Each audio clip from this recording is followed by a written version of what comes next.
What's up, guys, and welcome back for another EVE Online PI video. I'm going to be going over how I basically determine what a good planet is for long-term installation, and also kind of showcase what Wormhole PI kind of looks like.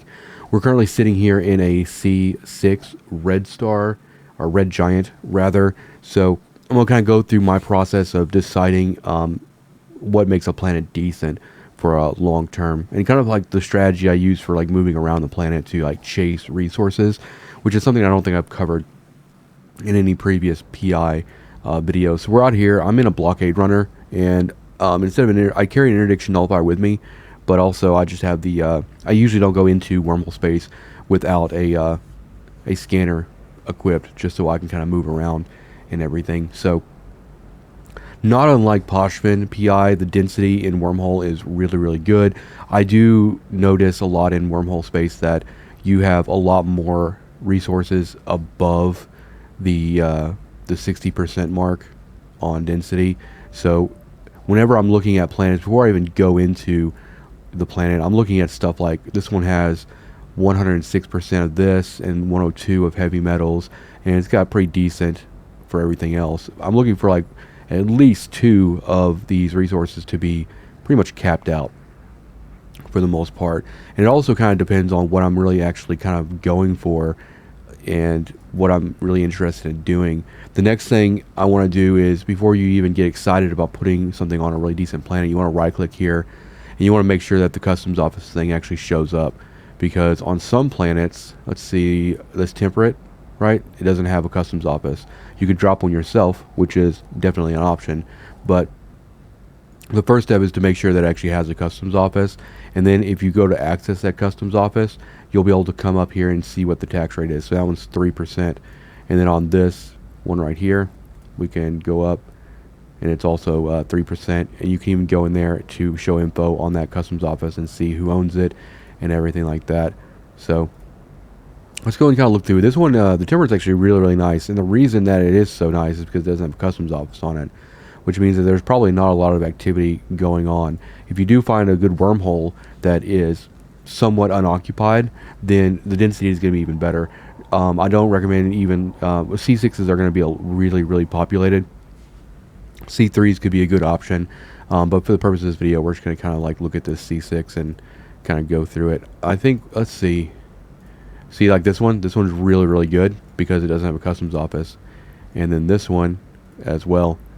So that's a good indicator, because all this density is going to shift based on kind of local activity and everything.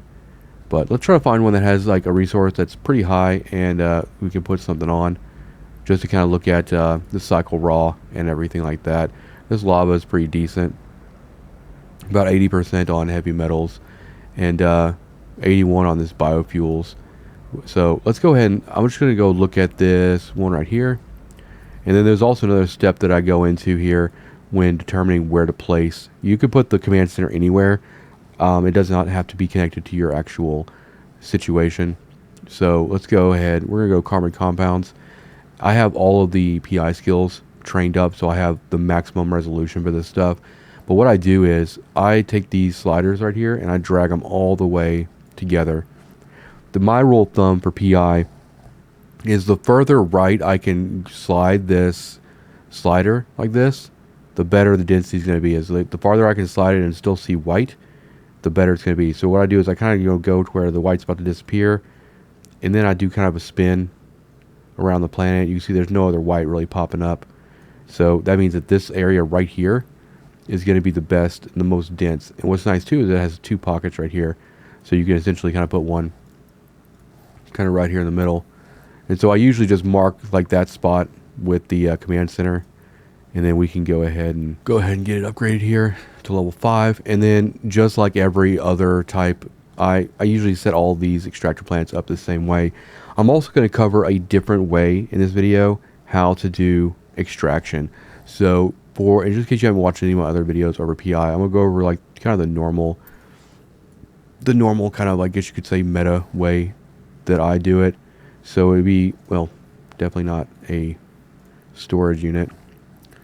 You want the extractor, and then you want the launch pad. I put it right above, and then we put I basically put 10 basics down. And then if we have enough resources, we have enough power grid left, I'll extend this out to 12. So that's 7, 8, 9, and then 10. And then I go and do the links as well. And the way I do these links is I go diagonal on these. I go straight across on this row. And then I'll start up in the corner, go down, and then straight across, and then up, and then down on this one. What this does, that means you're only connecting the extractor to the launch pad with one link. If you leave yourself enough power grid or power load left, with it only been one link, you could actually decom that extractor and move it around, and be able to like kind of chase the resources around a little bit. And so we're gonna go ahead and hit submit on this, and then I'm gonna go ahead and go in here and get all these heads put together. So we're doing carbon compounds. I usually start off at 3 days because then I can go down pretty easily without actually readjusting these heads too much. So we get all these out. We know we want to like primarily focus on this pocket right here because it's the most dense. And so I usually just kind of spread everything around, and I'm kind of looking at the raw as I'm going through it. At a 3-day cycle with this, we're looking at trying to be somewhere in the neighborhood of 3 million. That gives us about 1 million raw a day, which is usually what I look for. I look for about 1 million raw on a day cycle. So getting 3 million on 3 days just means less hands-on when resetting this. So you can see 3.4 on this. We'll go ahead and hit start, and then I just do all the normal routing and everything. And now we see we have what the power level is we have left. And so now if we were going to go this traditional setup, I would just see if we can extend this out to 12. It doesn't necessarily mean all of these factories are going to run all the time, but it also means that you're not going to have any raw just like kind of hanging around. So that would be like my traditional extractor setup.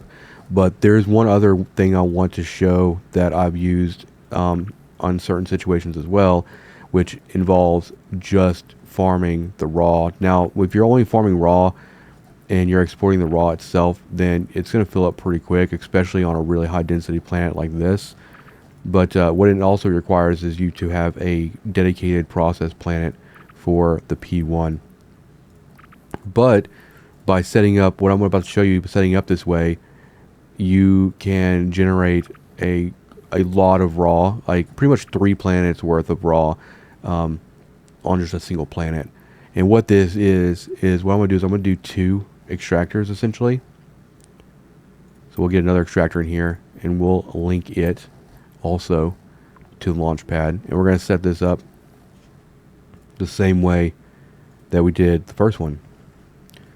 And then we're just going to get 10 heads on this one as well. So we know that the first extractor over the course of 3 days is going to do 3.4 million.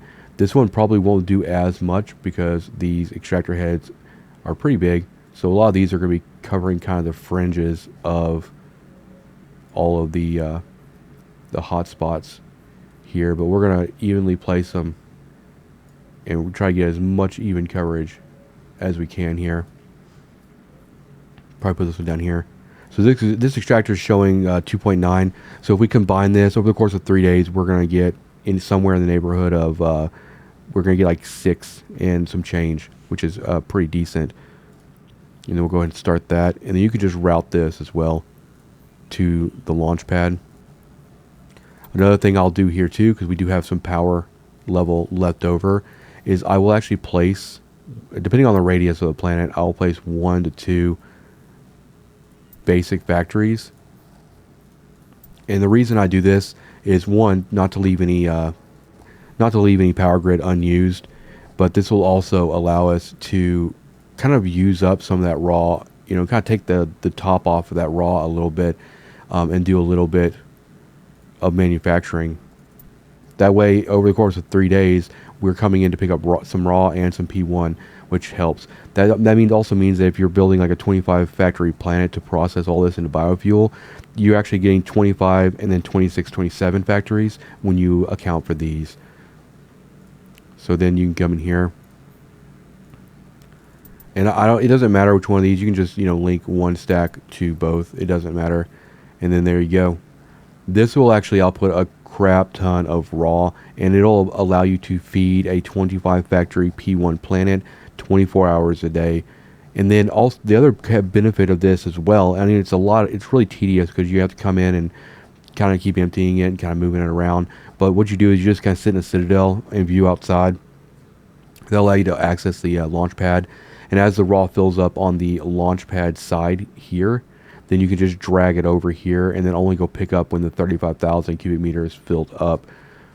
What this does too is you're only actually placing 5 things, not counting the heads. So if you actually need to move this around the planet to kind of chase the white again, then tearing this down and putting it back up is a lot quicker than tearing down a 10 or 12 factory extractor setup that I showed before. All right. And that's kind of how I do that. And so then you just set up, like if you look at my other videos, you set up a process planet with one launch pad, 25 factories, and process. Actually, you wouldn't be 25 technically for P1 because the basic factories that produce the P1 have a little bit higher power usage. So it actually comes out to being like 21, 22 on that. So you'd have 21, 22 factories on the process planet, then the 2 that you have on the extractor planet. It gets you pretty close to 25, but that'll produce a lot. And even if you set that to like a day cycle on that kind of configuration, you're still going to get 2 million raw a day as opposed to 1, and then you can just kind of run that P1 planet as much as you want. Let's go and look at some other planets here. This one has a customs office. This one's probably going to be good on carbon as well. Let's bring this slider all the way down. And this is what I really like seeing right here. When I have this slider completely sandwiched down together and I go all the way to the right and I still see a crazy amount of white right there. It's probably that there's 2 spots on this planet that are really, really good. Even though this is not 100% density, it's only 75, this is still very, very dense material in here. So what I'm going to do is we're going to drop, we don't have another Baron. I only brought like 1 of each. Let's see if we can do the same thing on another planet. Just so we can kind of illustrate. I'm going to keep this all the way to the right. We're just going to kind of go through all of these. See if we can find another one that's pretty decent like that so we can look at it. We could look at this temperate. Temperates are nice. That Baron though is ridiculously good. Even this one, on some of these, you just kind of come down barely to the left, and it's good to go. Ice usually has, let's go look at this aqueous liquid. That is high density. See if it's on there. I don't think we're going to find another one. And just like this is like, the density here is 100%, but you look how far to the left you have to come before the white shows up. So, not as good as that first Baron that we looked at. And that's just, this is kind of something I do for everything as far as looking at planets. There's white here. Yeah, that Baron planet is probably the best one in this C6 by far. These 2 planets are all 3 of these, actually almost all 4 of these gas planets are pretty close to each other. Go ahead and look at this lava planet. And just look at heavy metals and see what kind of raw we get on a day cycle here. So I'm just going to kind of, rotate around again. Close it down to where the white almost disappears. That looked like that was the best spot we had right there. And that's where we want to put our stuff. Go and drop it. And I don't actually mind doing PI in wormhole space. I can pretty much stay cloaked the entire time, which is nice. I'm just gonna set up the extractor on this so we can look at the cycle yield, just so this video doesn't run too crazy long. We're gonna set it to a day so you can get a good idea of what you can get in raw on a whole day in a C6. I'm just gonna center it up, and then I'm just gonna kind of flower these out like nice little PI petals all the way around this hotspot.